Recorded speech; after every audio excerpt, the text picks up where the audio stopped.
હાલો દોસ્તો, નમસ્કાર। અમારી યુટ્યુબ ચેનલ ઉપર આપ સર્વેનું હાર્દિક સ્વાગત છે। આજે હું તમને લઈને આવ્યો છું બાબડા માતાજી ગાત્રળ માનું મંદિર છે। પોરબંદરથી 13-14 કિલોમીટર આગળ છે ને ત્યાં અમારે આજે મેળા ભરવાના હતા, એટલે બરાબર ને બતાવું છું। જો તમે આ માતાજીનું બાબડાનું મંદિર છે, બરાબર ત્યાં ગાત્રળમાં બિરાજમાન છે અને આ છે બાબડાનું મંદિર। પ્રાચીન અને જૂનું મંદિર છે અને અહીંયા અનેક શ્રદ્ધાળુ અવિરત ચાલુ જ હોય છે। આ છે લીલી નેજાવાળા માતાજી ગાત્રળમાં અહીંયા બિરાજમાન છે અને અવિરત અહીંયા માણસો કન્ટિન્યુ ચાલુ જ હોય છે। તો આપણે આ હું તમને બહારથી બધું બતાવું વ્યૂ છે એ રીતે, બરાબર। અને પછી અંદર કેટલું ઓડિયન્સ છે અને કેટલા શ્રદ્ધાળુ મેળા ભરવા આવ્યા છે। માતાજીના મેળામાં શું શું હોય એ બધું તમને બતાવીશ અને કેવી રીતના રંધોક બનાવે છે અને આ બાર કૂવો છે તે બતાવું છું। જો તમે આમાં પાણી છે અત્યારે ઓલરેડી મીઠું પાણી, અને આ પ્રાચીન જૂનો કૂવો છે, તેમાં પગથિયા છે, આ નારારી વાવ છે, બરાબર। ને અહીંયા ઘણા બધા પાર્કિંગની પણ સુવિધા છે અને આ છે મેઇન ગેટ। આ માતાજીનું મંદિર છે અને આ એનો રસ્તો છે, બરાબર। તો અહીંયા બધી બાજુ પાર્કિંગ છે, હું તમને બતાવું છું। આ રસ્તો છે અને આ ધજા છે માતાજીની મોટી ચડાવેલી, અને અહીંયા રમકડા પણ વેચવાવાળા આવ્યા છે। જો હું તમને બતાવું છું, આ રમકડાવાળા, કેમ કે અહીંયા ઓડિયન્સ હોય એટલે માણસો હોય એટલે એના ભેગા છોકરા અને હોય એટલે આ રમકડા બધા ખરીદાય અને બિચારા એનો પણ ધંધો થાય। જેમ આપણી રોજીરોટી ખેતરમાં, તેમ આની રોજીરોટી આમાં। તો આ માતાજીના મંદિરની બહાર આ ભાઈ ખુદ રમકડાવાળા છે, બરાબર। અને આ એક જુઓ તમે, મસ્ત વ્યૂ આવે છે અહીંથી। અને આ બાજુમાં મંદિર છે, અહીંયા પર શંકર બાપાનું બહુ પ્રાચીન મંદિર છે। આ પણ શ્રાવણ માસમાં અહીંયા પણ પૂજામાં વારા હોય છે અને રમેશભાઈ ભાઈ શ્રી ઓઝા તે અહીંયા સપ્તાહ કરતા। તો આ બધા ઘરનું ફેમિલી છે અને જુઓ તમે, આપણે અંદર આવ્યા, હું તમને બતાવું છું। આ જુઓ બધા,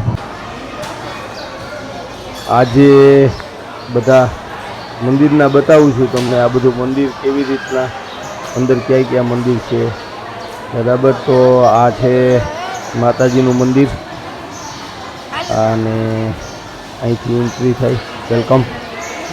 જુઓ તમે, ઘણા શ્રદ્ધાળુ છે અહીંયા આજે મંદિરે, બરાબર। આ છે મામાદેવનું મંદિર અને આ અંદર માતાજી ગાત્રળમાં બિરાજમાન છે, ગાત્રળમાંનું મંદિર છે, બરાબર। અને જુઓ તમે, આ બધા એકદમ ધૂપ દીપ પ્રાગટ્ય થાય છે માતાજીના। ને આ માતાજીના, બરાબર, જય ગાત્રાળ માતાજી। આ બધા અને પૂજારીજી આપણા અત્યારે પરમ કૃપાળુ આત્માના, બરાબર। આ શેકલાના માળા છે, બરાબર। આ જોવો તમે, બધા અહીંયા ફૂલ સુવિધા, ક્યાંય તડકો આવે નહીં માતાજીના મંદિરે, એટલી બધી સુવિધા છે અહીંયા। અને આ બધું બેસવા માટેના હોલ છે, મોટા ખુલ્લા। અને જુઓ તમે, આ બધા એકદમ પક્ષી માળા કરે છે અહીંયા અંદર। અને અહીંયા અમે હવનકુંડ છે, આ છોકરાઓ માટેનો હિંચકા છે, ત્યાં છોકરા ફેમિલી હારે આવ્યા હોય તો મોજ માણી શકે અને રહી શકે અને એને કોઈ પ્રોબ્લેમ ના રહે, બરાબર। કંઈ કામમાં કોઈ રંધોપ કરતા હોય બૈરા, તો છોકરા અહીંયા રમી શકે એ માટેના।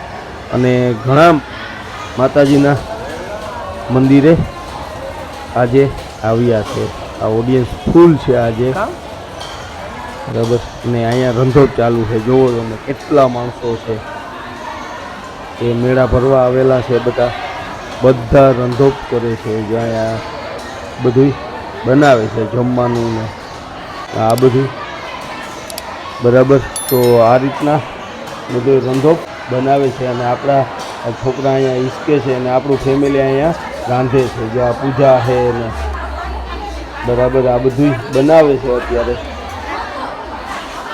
અને જ્યાં બધું આ ઉષા ને તમું ને બરાબર આ બધા આ રીતના ધંધો બનાવે છે.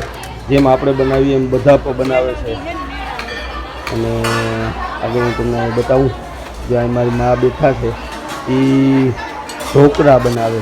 જ્યાં ચૂલા અને બધી સુવિધા જોવો તો ખરી કેટલો ઓડિયન્સ કેટલા માણસો બધા ધંધો બનાવવામાં લાગેલા છે બરાબર.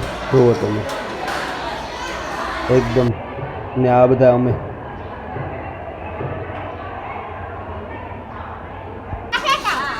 બરાબર ત્યાં ઢોકળા બનાવે. જોવો તમે બતાવું એટલે લાપસી ઢોકળા ને ચોખા ને રોટલા ને શાક ને જે બનાવવું એ બનાવ્યું. કાંઈ શ્રીફળ વધારવાનું બરાબર. તો આ રીતના બધા અહીંયા શ્રદ્ધાળુ માતાજીના મેળા ભરવા અને શરણે આવે છે. અને અહીંયા ભાઈને તોરવાના છે બરાબર. તો આવીને ખાતર કારોબાર તોરવાના છે આ ભાઈને. એટલે જો આ બધું સામાન એનો